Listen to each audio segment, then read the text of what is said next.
Hello everyone, welcome to our channel. क्या moves इस week में मार्केट ने दिखाए हमें? एक बहुत बड़ी डाउनवर्ड साइड मूव दिखाई है और उसी के बाद में करीबन एक ही दिन में निफ्टी में करीबन 300 पॉइंट्स और बैंक निफ्टी में 1100 पॉइंट की एक अपवर्ड रैली हमें दिखाई दी।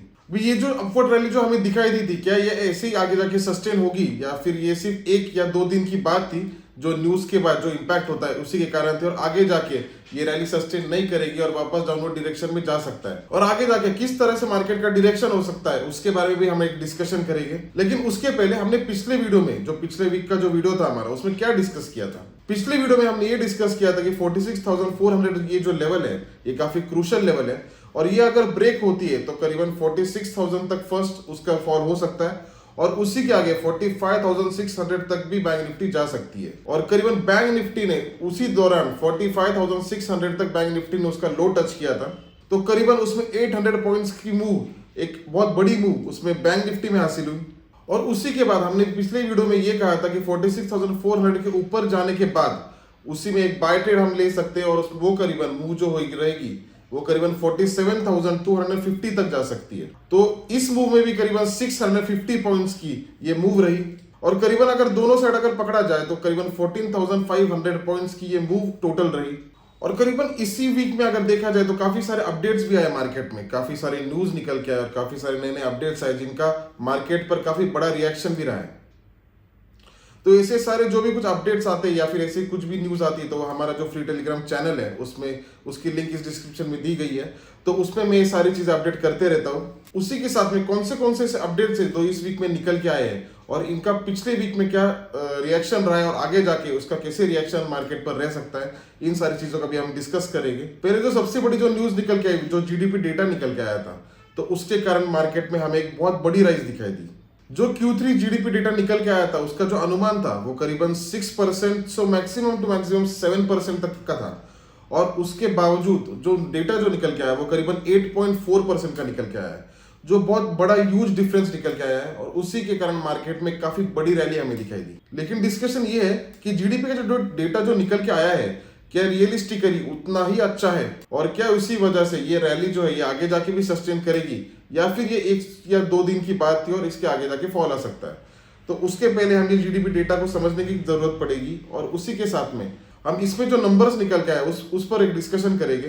तो अगर डेटा को सही तरीके से देखा जाए तो एग्रीकल्चर में पिछले Q2 में जो था वो 1.6 था, उसके पहले 3.5 था और उसी के कंपैरिजन में लगभग Q3 में जो निकल के आया है डेटा वो नंबर्स नेगेटिव में है, वो -0.8 है। उसी के साथ में जो स्ट्रॉन्ग जो नंबर्स हमें दिखाई दे रहे हैं वो है मैन्युफैक्चरिंग में। मैन्युफैक्चरिंग का करीबन 11.6 आया है जो एकदम स्ट्रॉन्ग डेटा निकल के आया है। Electricity, gas, water supply, other utility services उसका भी एक अच्छा स्ट्रॉन्ग नंबर निकल के आया है जो है 9%। और कंस्ट्रक्शन का जो नंबर निकल के आया वो है करीबन 9.5%।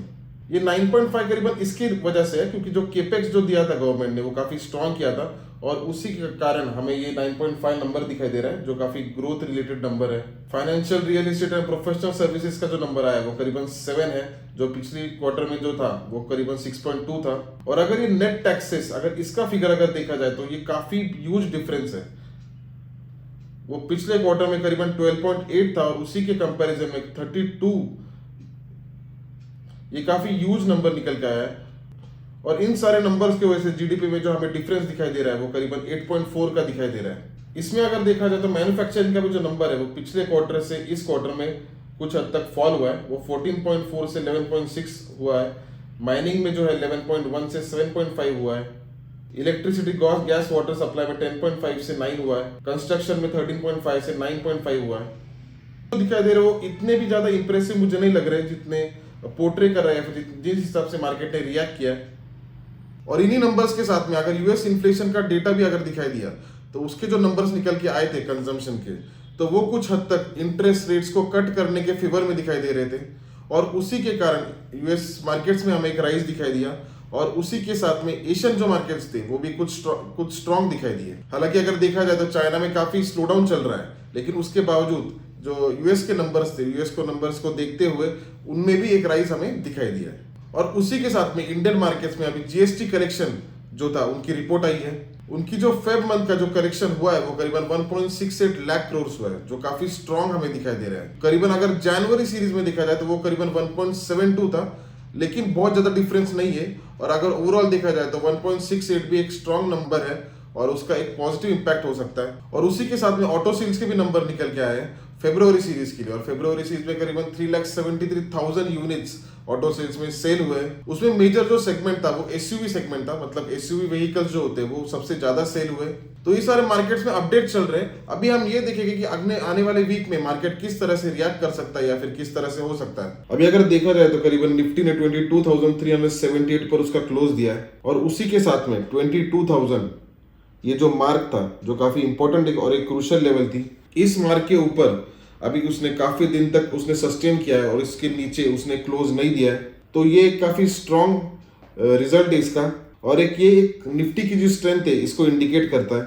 और उसी के साथ में वो अभी फिलहाल जो है उसके ऑल टाइम हाई पर पहुंच चुका है। अभी निफ्टी में मेरी जो आने वाले वीक में जो मूव रहेगी वो ये रहेगी कि निफ्टी का जब ऑल टाइम हाई था जो करीबन 22,460 टू 70 के रेंज में था, जो करीबन ये लेवल थी, निफ्टी अगर 22,450 के ऊपर अगर निकलती है तो मेरा जो स्टॉप लॉस रहेगा वो करीबन 22,400 ये मेरा स्टॉप लॉस रहेगा। और मेरा जो फर्स्ट टारगेट रहेगा वो 22,625 ये मेरा फर्स्ट टारगेट रहेगा। और अगर इसी के साथ में निफ्टी अगर नेगेटिव ओपन होती है या फिर नेगेटिव अगर निकलती है तो करीबन 22,200 और 22,400 इस रेंज में मैं फिलहाल कुछ भी नहीं करूंगा। और करीबन अगर 22,200 तक निफ्टी अगर पहुंचती है जो कि ये लेवल रहेगी, तो इस लेवल पर मेरे दो पोजीशंस रहेंगे। अगर मैं इसमें एक बाय ट्रेड लूंगा जिसका स्टॉप लॉस मेरा काफी नजदीक रहेगा जो रहेगा 22,150, और मेरा जो टारगेट रहेगा वो करीबन वापस इस लेवल तक रहेगा जो है करीबन 22,378। इसी के साथ में अगर निफ्टी इसके नीचे अगर निकलती है, मैं यहाँ पे शॉर्ट ट्रेड अभी तक नहीं ढूंढ रहा था, लेकिन मैं तभी ढूंढूंगा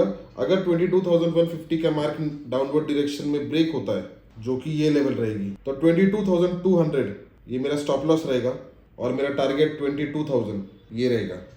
तो ये मेरी मूव रहेगी निफ्टी के लिए आने वाले वीक में। शॉर्ट ट्रेड उसमें मैं तभी ढूंढूंगा अगर 22,150 के नीचे निकलता है। इसी तरीके से अगर बैंक निफ्टी में देखा जाए, सो बैंक निफ्टी अभी अगर देखा जाए तो एक काफी क्रूशियल लेवल पर है। करीबन पिछले बार भी जब इस लेवल को टच किया था 47,250, तो वहां से हमें एक फॉल हमें दिया था जो करीबन 45,600 तक ये फॉल हमें दिखाई दिया था। और उसी के साथ में जीडीपी के न्यूज आने की वजह से वापस 47,250 तक आने के बाद उसने स्टॉप लिया है। वो इसके कारण है क्योंकि ये जो लेवल है ये काफी क्रूशियल लेवल है। अगर ध्यान से देखा जाए तो यहाँ पर भी उसने एक सपोर्ट का काम किया है, उसी तरीके से यहाँ पर एक सपोर्ट का काम किया है, और उसके बाद कंसिस्टेंटली इस लेवल तक आने के बाद उसमें हमें फॉल दिखाई दिया। तो ये लेवल अगर टूटती है तो उसमें एक नया बुलरन आ सकता है। पिछले वीक में करीबन 1450 पॉइंट्स दोनों साइड में अचीव हुए थे, लेकिन मुझे नहीं लगता कि ऐसे ये वीक में भी इसी तरीके से मार्केट का रिएक्शन रहेगा या फिर बैंक निफ्टी का वैसे रिएक्शन रहेगा। बैंक निफ्टी अगर 47,300 के ऊपर या फिर 450 के ऊपर निकलती है जो कि इसका जो हाई था, तो इसके ऊपर निकलने के बाद 47,420 के ऊपर निकलने के बाद मेरा जो स्टॉप लॉस रहेगा वो करीबन 47,300 ये रहेगा। और जो मेरा फर्स्ट टारगेट रहेगा वो 47,850 ये मेरा फर्स्ट टारगेट रहेगा।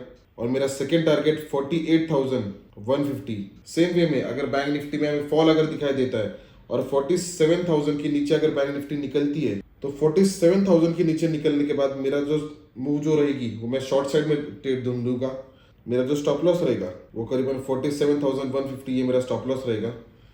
और मेरा टारगेट 46,400 जो ये लेवल है ये मेरा टारगेट रहेगी। सो ये सिंपल मूव रहेगी मेरी निफ्टी और बैंक निफ्टी के लिए। और मुझे ऐसे लगता है कि आने वाले वीक में रिस्क को मैनेज करके ट्रेड करने चाहिए और बहुत ज्यादा ह्यूज क्वांटिटी में ट्रेड नहीं करना चाहिए, और आपके जो प्रिंसिपल्स है उसको अपने फॉलो करना चाहिए। और हम देखिए किस तरह से ये जो लेवल्स है ये काम करेंगे। आई होप ये वीडियो आपको बेनिफिशियल रहे। Thank you.